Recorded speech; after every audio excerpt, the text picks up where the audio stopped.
안녕하세요. 오늘 교육을 함께하게 될 타투 스터디 강사 제이알입니다. 오늘 교육은 여러분들 타투의 역사 및 지식의 중요성에 대해서 알아보도록 할 겁니다. 그래서 오늘은 타투 역사에 대해서 이야기를 해볼 건데, 이 역사라는 걸 여러분들이 봤을 때 역사를 중요하게 생각하시는 분들도 있고, 또는 그렇게 중요하지 않다라고 생각하시는 분들도 있을 거라고 생각합니다. 하지만 저희가 대한민국에서 살고 있다고 하면은 대한민국 역사는 굉장히 중요한 것처럼 이 역사라는 게 굉장히 중요할 수 있을 것 같은데요. 당연히 알고 있어야 되는 부분들이 있을 거다라고 보시면 좋을 것 같고요. 자, 그래서 타투의 역사도 굉장히 중요할 수 있겠죠. 만약에 여러분들이 내가 타투를 해야 되는 사람이라고 하면은 이 타투의 역사 또한 굉장히 중요할 수 있을 것 같습니다. 기본적으로 좀 간단하게 설명을 해드리면은, 내가 하고자 하는 장르도 대다수 전통성이라는 게 있을 거고, 그 역사의 배경이라는 게 있을 겁니다. 당연히 그 역사의 배경을 내가 알아야만 내가 앞으로 하고자 하는, 발전시키고자 하는 이 장르에 관련돼서 더 많이 알 거라고 생각이 듭니다. 그래서 당연히 역사에 대해서 알아야 될 것 같습니다. 자, 그래서 첫 번째로 여러분들이 알아야 될 게 뭐냐, 도대체 타투란 무엇인가에 대해서 한번 처음에 이야기를 좀 해보고 싶은데요. 제가 소목차에서 여기 문신과 타투라는 걸 이렇게 가로쳐서 여기도 적어놨습니다. 자, 이건 좀 다른 얘기가 될 수 있을 것 같은데요. 문신과 타투는 단어적으로 좀 다르다라고 생각하시는 분들이 조금 많을 것 같아서 한번 정리를 하고 가겠습니다. 문신과 타투는 똑같은 단어입니다. 한국말로 말하면 문신이라고 얘기하고요. 영어로 말하면은 타투라고 이야기합니다. 그래서 어떤 분들은 문신이라고 얘기하면 굉장히 조금 이질감을 조금 표현하거나 좋지 않은 거라고 생각하시는 분들도 있을 수 있고요. 타투라고 이야기하면은 굉장히 조금 패션 같은, 트렌드 같은 그런 식으로 이해하시는 분들도 있고요. 또 어떤 분들 같은 경우는 문신이라고 얘기하면은 문신은 지워지지 않는 거, 그리고 타투라고 얘기하면은 타투는 지워지는 거 라고 생각하시는 분들이 있을 만큼, 아직까지 대한민국에서 이 타투라는 정보, 즉슨 이 역사적 배경이라든지 이 단어의 의미마저도 아직 시대적으로 많이 조금 알려지지 않은 그런 형태라고 좀 보시면 좋을 것 같습니다. 그래서 보다 정확한 정보를 조금 더 나눌 수 있으면 좋을 것 같고요. 자, 어쨌든 그래서 이 문신의 기원과 역사에 대해서 먼저 알아볼 건데요. 문신의 기원과 역사, 제가 여러분들을 위해서 오늘 좀 자료를 가지고 같이 보면서 교육을 진행해 보도록 하겠습니다.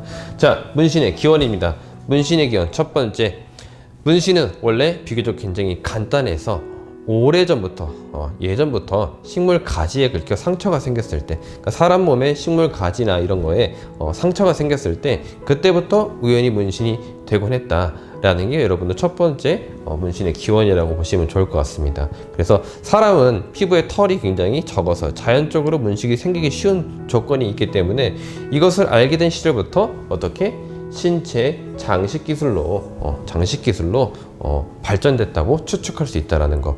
자, 그러면 당연히 여러분들이 소위 말해서 석기 시대라든지 굉장히 오래 배경이 있을 건데, 그 배경 때 저희는, 사람은 동물과 다르기 때문에 동물은 굉장히 털이 많고 가죽이 질기다고 얘기 많이 합니다. 거칠고. 그렇기 때문에 쉽게 상처가 생기지 않는 거죠. 야생에서 살면서 돌아다니면서 그런 것들이 피부적으로 뭔가 보호를 하게 돼 있는 반면에, 사람은 그렇지 않았기 때문에 문명이 없었던 시절에는 당연히 사람도 야생에서 생활을 했을 거고요. 그 야생에서 생활하면서 몸에 상처가 생겼을 거고, 식물 가지라든지 줄기 이런 데에서 상처가 생기면서 문신이라는 게 착색이 돼서 형성이 됐다. 그리고 그거를 신체 장식 기술로 발전을 했다라고 볼 수 있을 것 같습니다. 그래서 여러분들이 영화라든지 애니메이션 이런 데 접하다 보면은 부족원의 족장, 아마존의 눈물 이런 거기서도 봤을 때에도 부족원의 족장 같은 경우는 몸에 문신이 있거나 좀 타투가 있는 경우들이 있습니다. 그래서 그게 어떻게 보면은 지위의 체계를 얘기할 수도 있고요. 또는 계급의 차이를 나타낼 수도 있다라고 보시면 좋을 것 같고요. 자, 어쨌든 그렇게 시작을 해서 여러분들 이제 세계 최초 문신을 보셔야 됩니다. 세계 최초로 처음에 발견된 문신을 볼 건데요. 첫 번째가, 제일 오래된 문신은 알프스 빙하에서 발견된 5300년 전입니다.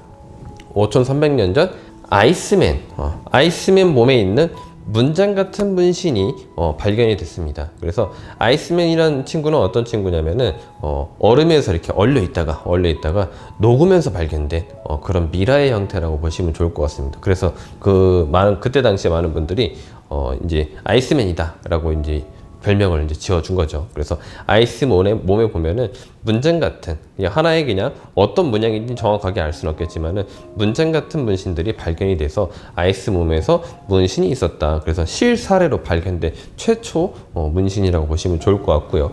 그 이후에 1993년에 발굴된 2500년 전 알타위 여왕이라고 해서 알타위 여왕의 미라의 팔 부분에 거의 완전한 형태의 문신이 남아있는 게 발견이 됐습니다.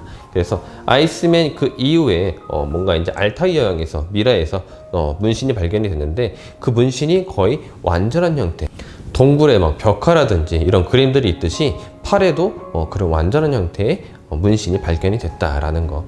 여러분들 쉽게 인터넷이나 이런 데 검색해서 보셔도 쉽게 볼 수 있을 만한 그런 사진들일 수 있습니다. 자, 어쨌든 이렇게 해서 여러분들의 문신의 기원과 역사에 대해서 제가 간단하게 얘기했는데 뭐 전반적인 걸 얘기하기보다는 시작점부터 해가지고 어떻게 시작이 됐고 어떤 식으로 발전이 됐는지, 그리고 최초 문신은 도대체 언제부터 발견이 됐었는지에 대해서 제가 조금 이야기를 해봤고요. 그 밑으로 내려와서 문신의 이제 목적에서부터 볼 겁니다. 문신 타투의 목적. 자, 여기 문신 타투의 목적에서 보면은 1번부터 해서 10번까지 해서 조금 종류를 좀 많이 나눠봤는데요. 이 종류는 어떻게 보면은 각 목적에 대해서 이야기를 하지만은 듣다 보면 여러분들이 약간 좀 시대적 배경 같은 느낌도 들긴 할 겁니다. 왜? 과거에서부터 약간 좀 현재까지를 조금 살짝 나눠놨기 때문에 과거에서부터 현재까지의 내용이라고 보시면 좋을 것 같고요. 자, 첫 번째로 볼 거는 뭐냐? 개체식별이라는 구간입니다. 자, 개체식별. 쉽게 말해서 문신은 쉽게 지워지지 않는 성질을 가지고 있어서 옛날에서부터 현대에 이르기까지 신분과 소속,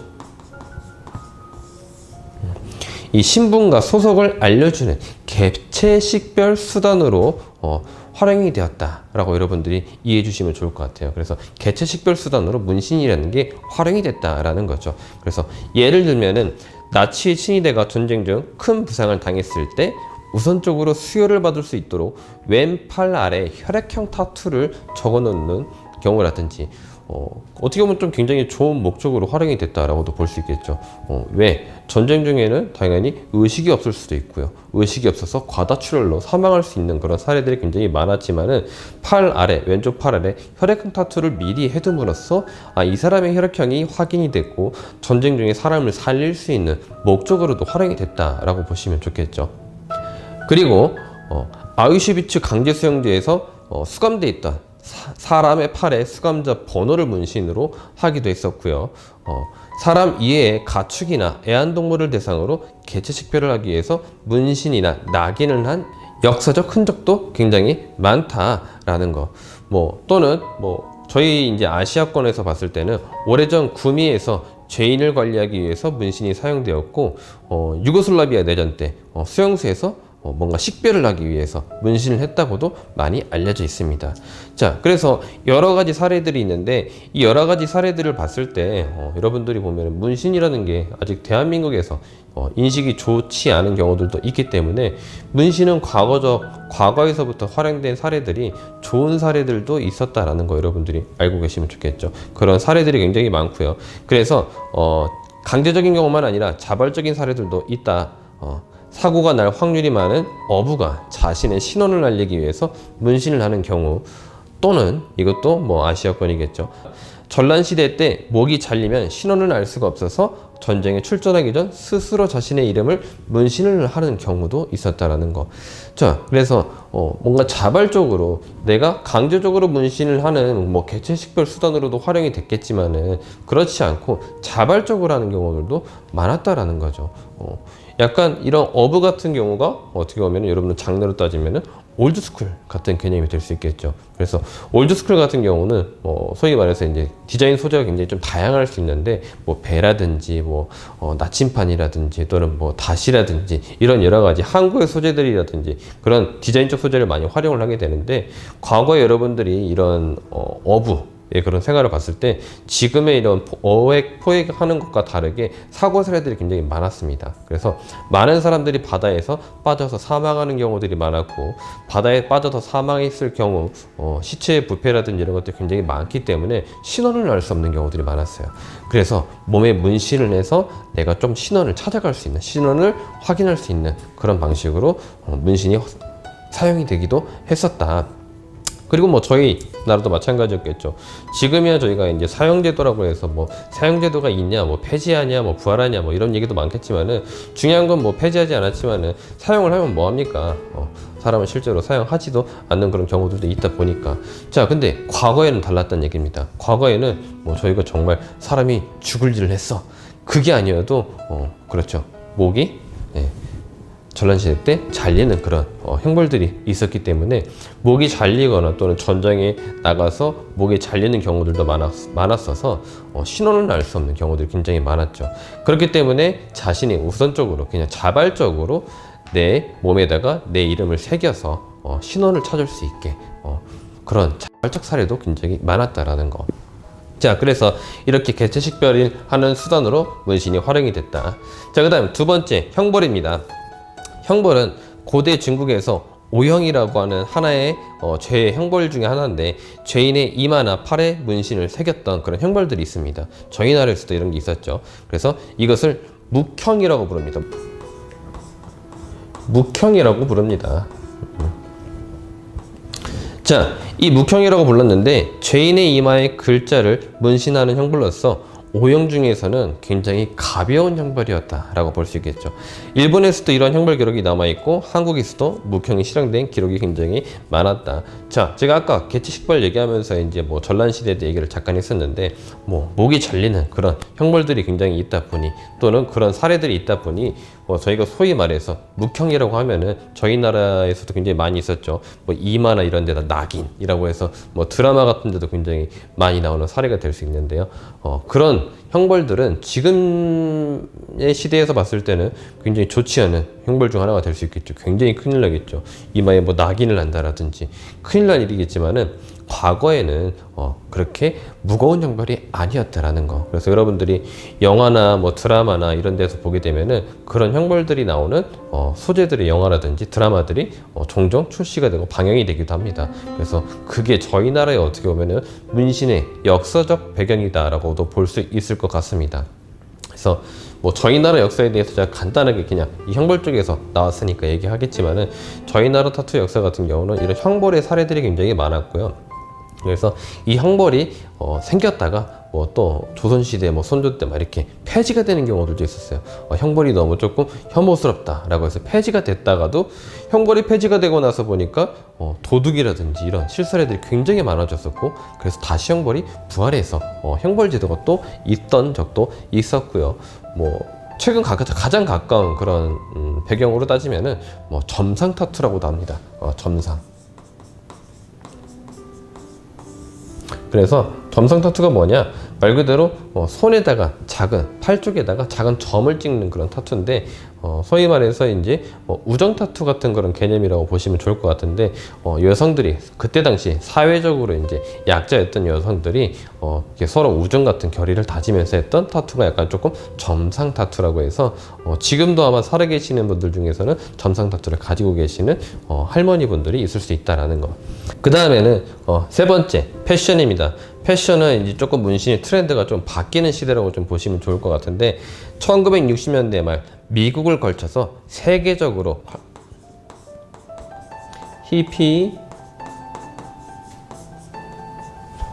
히피 문화라고 하는데, 히피 문화가 확산되기 시작했습니다. 그래서 이 히피 문화는 뭐냐, 히피 문화가 히피족들이라고 하는데요, 히피족들이 만든 히피 문화입니다. 그래서 히피족들은 여러 가지 메시지를 전하면서 그들의 문화를 많이 정립해 갔고요. 특히 히피족들은 힌두교와 티베트 불교에서 유래하는 범어라든지 또는 종교적인 문양에 관심이 굉장히 많았다라는 거. 그래서 그런 것들이 약간 동양적인 것들을 문신을 하기 시작했던 시발점이 있었습니다. 그래서 이 히피족들이 이런 약간의 하나의 패션 같은 트렌드 같은 그런 개념으로 타투를 하기 시작했던 거죠.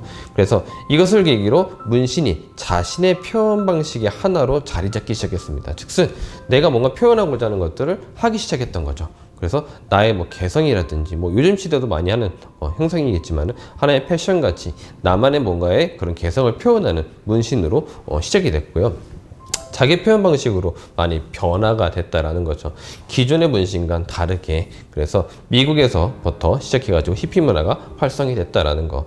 자, 그런데 이 히피 문화 굉장히 좀 좋은 문화였겠죠. 왜? 타투라는 거를 뭔가 패션적으로 이렇게 대중화를 만들었기 때문에. 하지만 이 대중화가 된과 동시에 또 좋지 않은 사례들도 발생하곤 합니다. 어떤 문화가 있냐? 히피 문화가 문신을 대중문화로 많이 이끌긴 했지만은 이 히피족들이 마약 또는 반사회적 운동 등으로 사회적으로 그들의 문화가 기존 시대에 대항하는 것처럼 많이 받아들여지기 시작했어요. 그래서 그로 인해서 문신도 사회적 반항으로 인식이 되기 시작했던 거죠.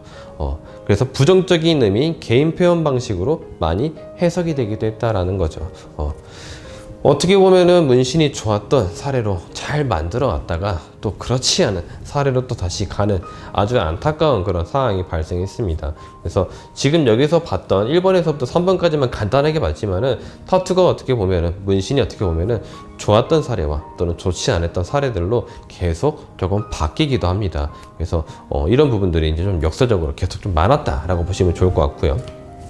하지만 어쨌든 현재는 운동선수 또는 뭐 예술가라든지 뭐 연예인 등 많은 분야의 종사자들이 자신의 표현 방식으로 문신을 표현하고 있어서 문신의 이미지가 많이 변화되고 있는 추세다라고도 볼 수 있겠죠. 뭐 현재야 지금 그렇지만은 과거에서도 그런 사례들이 있었다라는 거.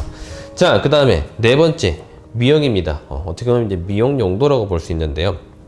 미용 용도는 남아시아, 아프리카에서 여성들이 미용을 목적으로 사용하는 헤나에서부터 눈썹, 입술의 바늘을 이용한 아트 메이크업 타투가 발전하기 시작해요. 그래서 아트 메이크업 타투라고 합니다. 그래서 아트 메이크업 타투는 수년이 지나면 색이 옅어지는 현상을 가지고 있습니다. 그래서 한국에서는 그거를 보고 반영구 문신이라고 하거나 또는 반영구 타투라고 많이 불리고 있죠.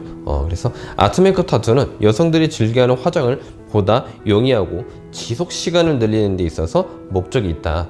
결과적으로는 미용 목적으로 행해지고 있다라고 보시면 좋을 것 같은데요. 이 타투라는 게 여러 가지 위에 그런 목적이 있었겠지만 미용 목적으로 활용이 되기 시작했던 거. 그래서 어떤 분들은 뭐 반영구 타투라든지 이게 미용 목적으로 활용이 된 시기가 뭐 선진국이나 이런 데서 많이 발견이 됐다라고도 할 수 있다 생각하시는 분들이 좀 많을 것 같은데요. 아니요, 아프리카에서부터 많이 발전이 됐고요. 저도 옛날에 그 아마존의 눈물이라는 방송 프로그램을 봤는데 거기서 이제 보통 성년식이라고 합니다. 성년식. 저희 나라에서도 성년식이라고 하면은 뭐 요즘에는 뭐 향수라든지 뭐 꽃을 선물한다라든지 그런 문화가 있잖아요. 근데 아프리카 같은 데는 그렇지 않고 문신을 하는 경우들이 많았어요. 근데 아프리카만 그랬냐? 아니요. 일본이라든지 또는 뭐 이누이안족, 뭐 그 다음에 뭐 중국이라든지 이런 경우에서도 성년이 되면은 문신을 하는 그런 문화들이 있었던 경우들이 있었다. 그거 또한 마찬가지로 아프리카의 눈물에서 보면은 입술에다 이렇게 문신을 하는 경우가 있어요. 그래서 그것도 검은색으로 합니다. 검은색으로 막 문신을 해주면서 뭐 예뻐지려면 참아야 돼 라고 하면서 막 문신을 하더라고요. 근데 입이 막 이렇게 퉁퉁 부어 있어요. 그래서 제가 이제 그 영상을 보면서 이야, 과거에는 정말, 지금이야 타투라는 게 훨씬 더 고통도 덜하고 그렇지만 예전에는 굉장히 뭐 조금 좋은 방법이 아니었겠죠. 그래서 굉장히 아팠을 건데 문신을 이렇게 어린 나이에 하게 되는구나 라는 걸 또 알았던 시대가 있었고요. 자, 그래서 미용 목적을 뭐라고 하냐, 템퍼레이트 타투라고 하는데 일시적 문신이라는 뜻입니다. 일시적 문신.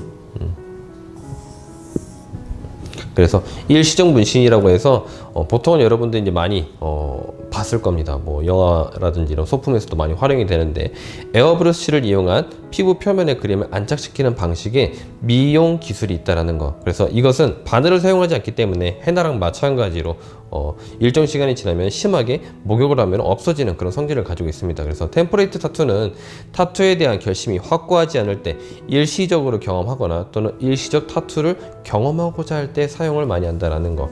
물론 뭐 에어브러쉬 타투 말고 요즘에 특수 분장이라고도 하죠. 그래서 영화 같은데 이제 뭐 소위 뭐 저희 나라에서는 뭐 건달 역할이 좀 많을 것 같은데요. 건달 역할들이 이렇게 이제 몸에 문신을 하고 나오는 그런 영화 장면들이 많이 나오죠. 그래서 에어브러쉬로 하기도 하지만은 보통 이제 직접 그려서 바디 페인팅 같은 그런 개념이라고 보시면 좋을 것 같은데, 그려서 그 문신이라는 걸 일시적으로 하게 되는 경우죠.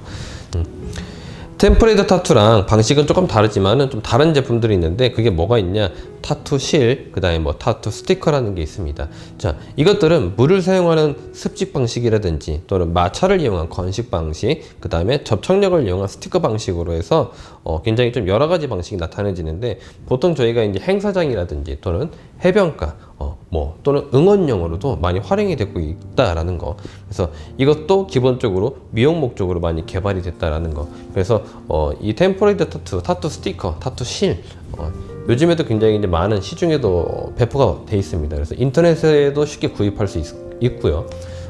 또는 뭐 저희가 이제 그런 스포츠 경기들을 보면은 타투 스티커를 부착해서 광고 효과를 조금 더 부각시키는 경우들도 많이 있습니다. 예전에는 이제 광고 이렇게 전광판이라고 해서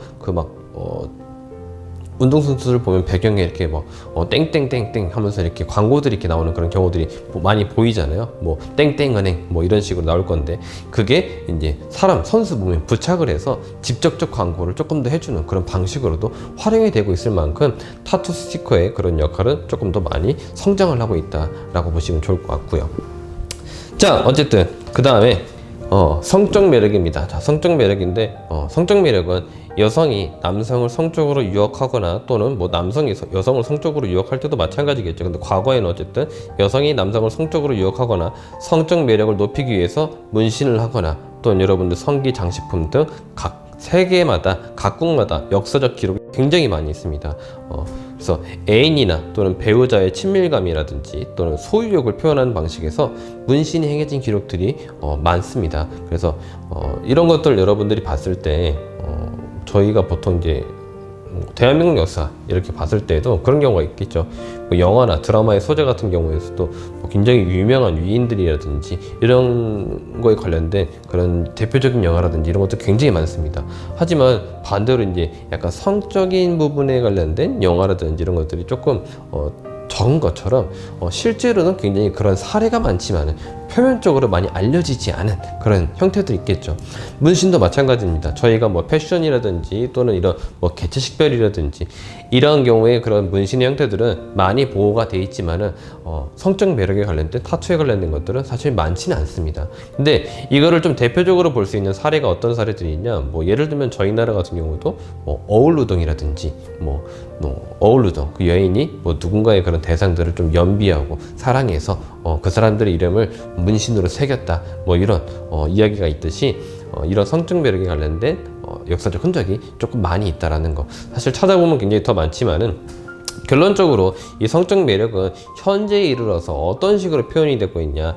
현재는 연인이나 부부간의 사랑을 표현하기 위해서 저희가 많이 알고 있는 커플 타투,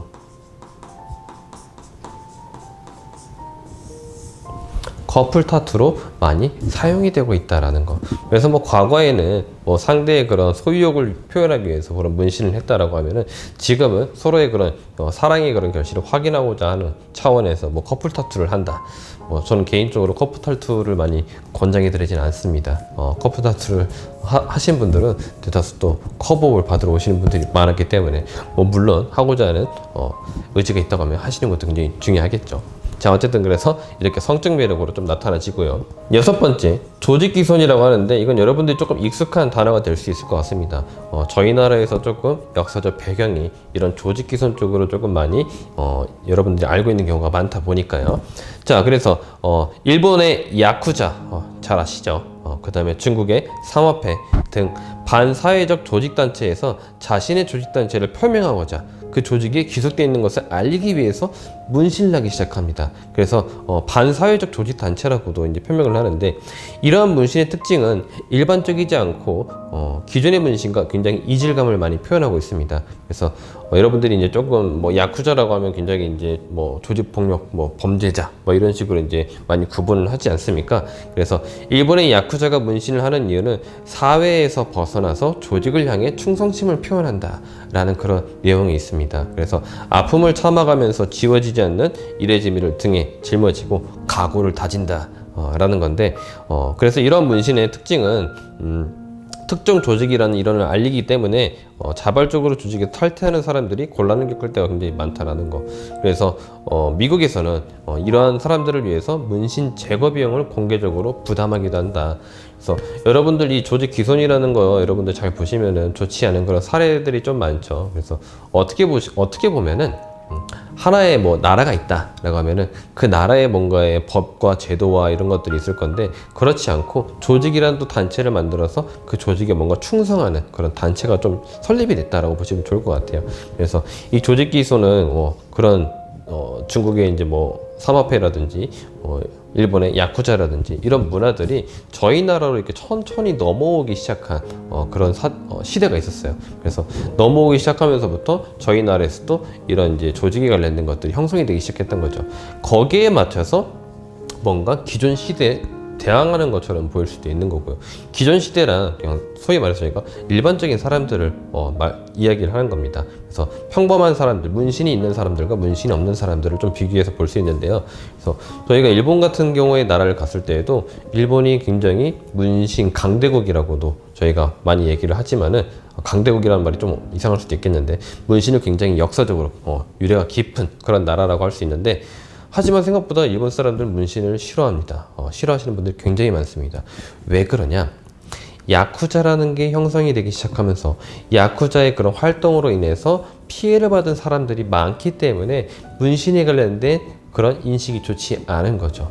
어떻게 보면은 저희 나라도 그런 사례라고 볼 수 있을 것 같습니다. 그래서 타투, 즉슨 문신에 관련된 그런 활동적인 범위 때문에 피해 사례들이 많다 보니 문신에 관련된 인식이 많이 좋아지지 않았던 시대적 배경이 있는 거죠. 하지만 어쨌든 요즘 같은 경우에는 문신에 관련된 사례들이 뭐 물론 좋지 않은 사례도 있고 또는 좋은 사례도 있겠지만은, 이게 하나의 이제 패션과 트렌드로 이렇게 많이 바뀌어가면서 문신에 관련된 사례들이 조금씩 좋아지고 있는 추세다라고 보시면 좋을 것 같고요. 그래서 외국 같은 경우, 미국 같은 경우는 이런 문신에 관련된 것들을 제거할 수 있는 거, 제거 비용을 공개적으로 부담하기도 합니다. 즉슨 조직단체에 귀속돼 있다가 거기서 이제 나와서 내가 이제 하나의 이 나라의 사회의 일원이 되고 싶어서 어떻게 보면 이제 뭐 개간천사라고도 할 수 있겠죠. 그래서 여러분들이 내가 조금 새로운 삶을 살고 싶어서 했을 때 이 문신이라는 게 조직단체를 알리는 거에 그런 일원이라는 거를 이야기해주기 때문에 이거를 나라에서 국가적으로 제거해주는 그런 단체 시스템들이 있는 거죠. 그래서 저희 나라도 이제 이런 시스템이 있는 걸로 알고 있는데, 저희 나라 같은 경우는 청소년을 대상으로 하는 그런 시스템이 있습니다. 그래서 청소년들이 멋모르고, 물론 청소년들, 미성년자 문신이 좀 절대 안 되겠죠. 청소년들이 문신을 했을 때 사회에서 이제 성인이 돼서 사회에서 뭔가 일을 같이 하게 될 때 이 문신이라는 게 문제가 돼서 공개적으로 청소년들 대상으로 해서 제거를 해주는 그런 단체들이 있습니다. 그래서 저는 굉장히 그게 긍정적이고 좋다라고 생각이 들고요. 물론 추후에는 나중에 이제 성인을 대상으로도 할 수 있으면 더욱더 좋을 수 있겠죠. 자, 그 다음에 7번 의료입니다. 의료는 의료적 목적과 의료적 측면으로 나타나게 되는데요. 의료적 목적부터 먼저 볼 겁니다. 자, 성형외과에서 흉터나 백반, 저희가 많이 알고 있죠? 흉터, 그 다음에 백반, 그 다음에 피부개사,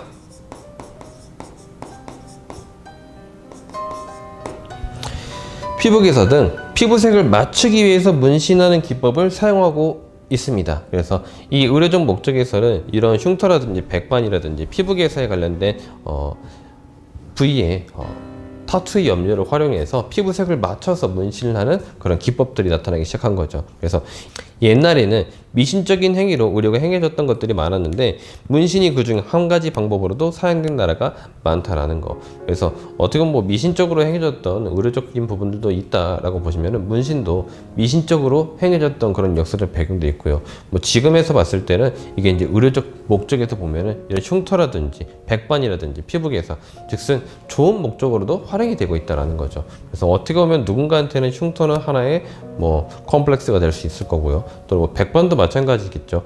내가 의도치 않고 태어나자마자 이런 피부적 형태라는 게 발생할 수 있는 거고요. 또는 그렇지 않고 뭐 사고라든지 여러 가지 문제점으로 인해서 피부적 문제가 발생해서 그게 나의 또 다른 컴플렉스가 된다라고 하면은 요즘에 타투가 이제 그런 목적으로도 많이 활용이 됩니다. 그래서 소위 말해서 저희가 커버업이라고 이야기를 하죠.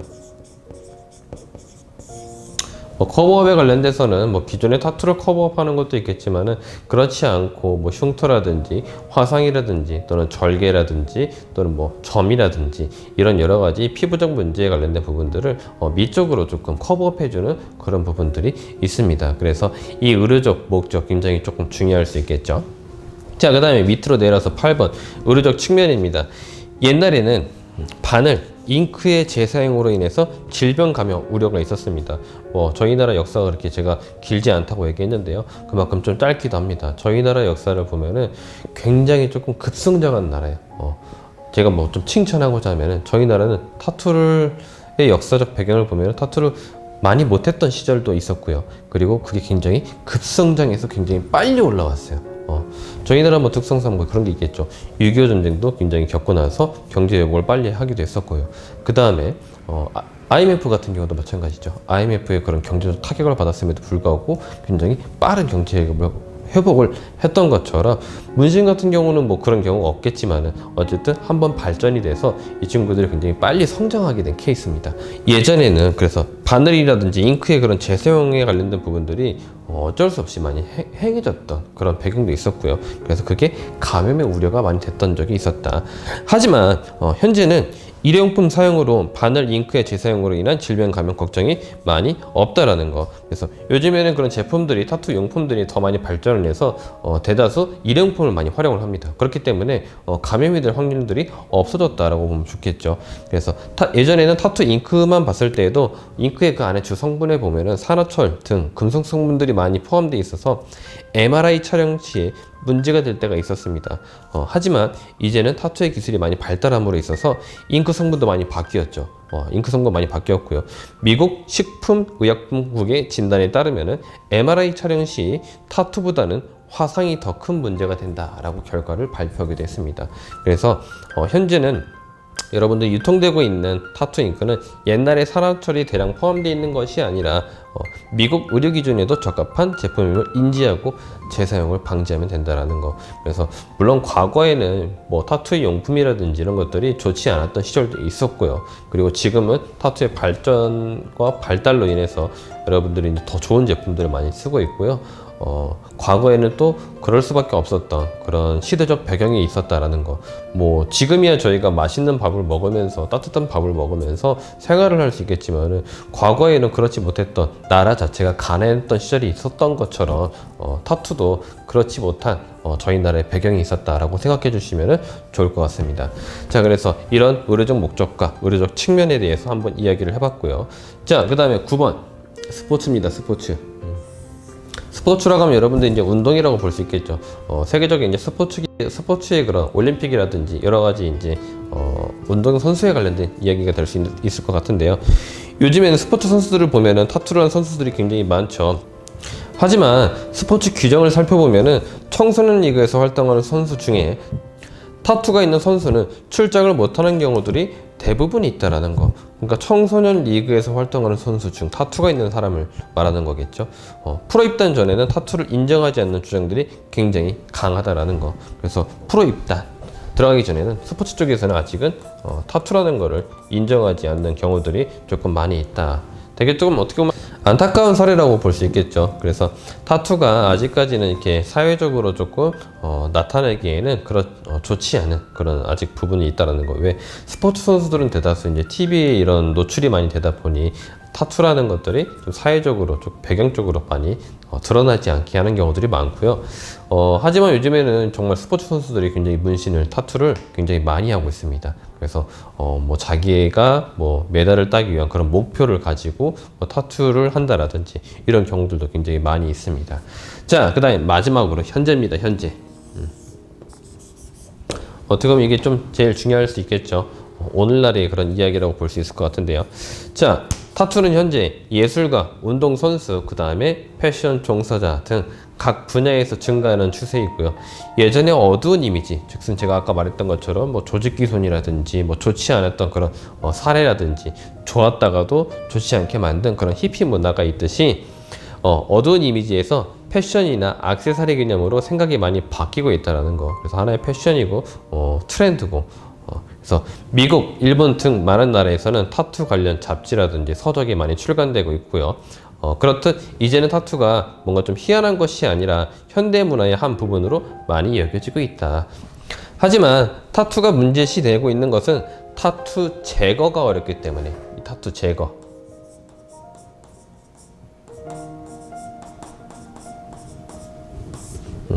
타투 제거가 어렵기 때문에 타투의 특성상 영구성이 제일 강하죠. 영구성을 목적으로 하고 있기 때문에 깨끗하게 지울 수도 없고, 지우더라도 흉터가 조금 남게 된다는 거. 물론 뭐 타투 제거를 열심히 잘 받으시는 분들도 그 결과가 좋은 분들도 있겠지만은 그렇지 않는 경우들도 있습니다. 그래서 흉터가 조금 남는 경우들이 있을 수 있겠죠. 그래서 타투를 받는 사람들은 공공적인 직업 및 사회적 편견이라는 게 있을 수 있습니다. 그래서 어떻게 보면 이제 현재 타투 문화가 발전하고 있지만은 그와 함께 타투 반대 문화도 같이 발전한다라는 거, 여러분들이 타투를 접하면은 꼭 알고 계셔야 될 것 같습니다. 그래서 그런 예들이 뭐 해수욕장이나 사우나, 뭐 입장 금지라든지 그런 것들이 한 예라고도 볼 수 있겠죠. 그래서 타투는 패션과 혐오를 동시에 가지고 있어서 보다 올바른 타투 문화의 발전이 필요하다. 자, 이 현재라는 내용을 봤을 때는 현재는 조금 타투라는 게 약간 양방성, 약간 두 가지를 보고 있겠죠. 타투는 어떻게 보면은 뭐 하나의 패션이기도 하고, 또는 혐오의 그런 부분도 있을 수 있고요. 타투는 제거가 어려운 부분도 있고, 그렇듯이 제가 생각했을 때도 그런 게 있습니다. 제가 이제 타투에 관련된 업을 하면서 이렇게 종사에 있다 보니 가끔 이렇게 있다 보면은 저도 헷갈릴 때가 좀 많이 있어요. 되게 좀 자연스럽고 되게 좀 편할 때가 있고, 뭐 문신 있는 사람들 굉장히 많고 타투를 가지고 계시는 분들도 많지만은 그렇지 못할 때도 있습니다. 간혹 뭐 제가 이제 서울 수도권에 있겠지만은 그렇지 못하고 이제 뭐 지방 같은 데 내려갔을 때는 이렇게 타투가 조금 많은 사람들을 많은 분들이 좀 불편하게 하시는 분들도 있을 수 있습니다. 물론 제가 불편하게 해드리는 건 없지만은 시각적인 그런 측면이 있을 수 있기 때문에, 그렇기 때문에 타투가 많으신 분들 같은 경우는 조금 더 그런 부분들 조심해 줘야 되는 거고, 사회적 편견이 있을 수 있다라는 것도 어느 정도 인지하고 있어야 되는 거죠. 그렇기 때문에 조금 더 조심스럽게 행동할 필요가 있고요.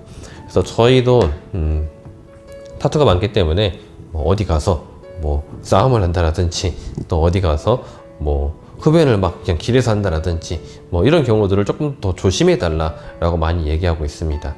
그래서 여러분들도 이 타투의 역사적인 부분에 대해서 오늘 조금 알아봤는데요. 그래서 오늘의 결론은 여러분들이 이제 타투의 그런 역사적 배경을 봤을 때 뭐 좋았던 사례와 좋지 않았던 사례가 있었다라는 걸 알고 계시면 좋을 것 같고요. 지금도 마찬가지겠죠. 현재 진행형입니다. 타투는 어떻게 보면 지금도 아직 세상은 타투를 받아들일 준비가 돼 있으신 분들도 있고, 아직 받아들일 준비가 안 돼 있으신 분들도 있을 수 있다라는 거. 그렇기 때문에 이 타투라는 것들이 어떤 시대적 배경으로 흘러가냐는 어떻게 보면 저희 타투 문신사들의 입장이 가장 중요할 수 있다. 그래서 앞으로 여러분들이 대한민국 타투가 조금 더 문화가 발전시킬 수 있도록 잘 해주셨으면 좋겠습니다. 그래서 저희가 이제 행동이라든지 행실이라든지 또는 타투적으로 다가갔을 때 교육적으로도 저희도 더 좋은 결과를 많이 보여드리려고 노력할 거고요. 여러분도 타투라는 걸 잘 배워서 좋은 목적으로 많이 활용이 될 수 있으면 좋을 것 같습니다. 이런 뭐 커버업이라든지 피부적 문제라든지 또는 하나의 패션과 트렌드가 조금 더 잘 보일 수 있는 그런 타투의 형태였으면 좋을 것 같습니다. 자, 어쨌든 오늘 교육을 함께 해주셔서 감사합니다.